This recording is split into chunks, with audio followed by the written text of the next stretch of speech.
Okay, so now we get to another social contract thinker, and that is John Locke.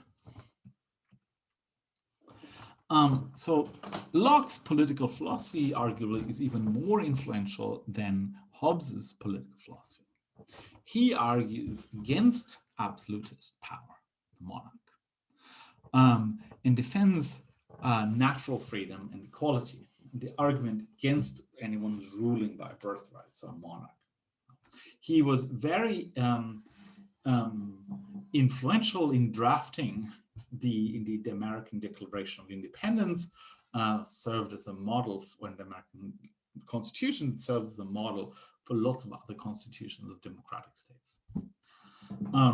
He also defended a moral duty to revolt against problematic governments.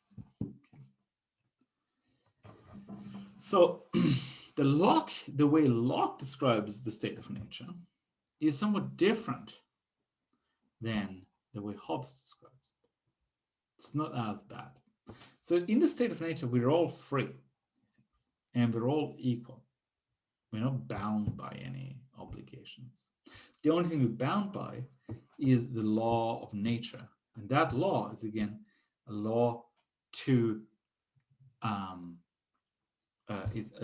the law to our rights to our own body and the fruits of our labor. So according to Locke, we're all morally equal. We're not just equal physically, we just fact have equal power, but no person has a right to subordinate another. So there are moral rights that exist for him in the state of nature. The right to our own body and to the fruits of our labor. No one has a right to subordinate another person. So that's the starting point for Locke.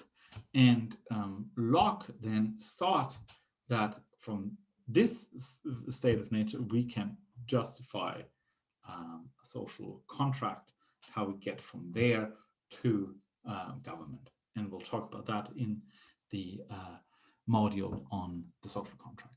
Okay, thanks a lot.